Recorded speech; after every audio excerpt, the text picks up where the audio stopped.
ભાવનગરમાંથી ફરી એક મોટા કૌભાંડની ખબર સામે આવી રહી છે. ભાવનગરની નીલમબાગ સ્થિત સ્ટેટ બેંક ઓફ ઇન્ડિયાની બ્રાન્ચમાં થયેલા કરોડોની લોન કૌભાંડમાં પોલીસે વધુ એક આરોપીની ધરપકડ કરી છે. મળતી માહિતી મુજબ એસએમઈસીસી વિભાગના કેટલાક એજન્ટો અને અન્ય શખ્સોએ મળીને ખોટા દસ્તાવેજોના આધારે અંદાજે 1,35,00,000 રૂપિયાની ટર્મ લોન અને કેશ ક્રેડિટ લોન મેળવી હતી.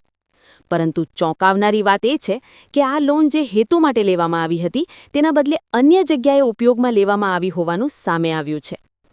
આ સમગ્ર મામલે બેંકના આસિસ્ટન્ટ મેનેજર દ્વારા નીલમબાગ પોલીસ સ્ટેશનમાં સત્તાવાર ફરિયાદ નોંધાવવામાં આવી હતી, જેના આધારે પોલીસે તપાસ હાથ ધરી હતી અને તપાસ દરમિયાન એક પછી એક આરોપીઓના નામ ખુલતા ગયા.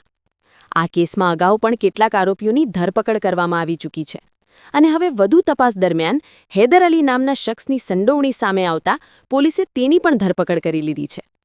હાલ પોલીસે આરોપીની કડક પૂછપરછ શરૂ કરી છે અને આ કૌભાંડમાં અન્ય કોણ સામેલ છે તે દિશામાં તપાસ આગળ વધી રહી છે.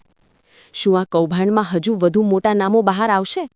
આગામી દિવસોમાં વધુ ખુલાસા થવાની સંભાવના વ્યક્ત કરવામાં આવી રહી છે.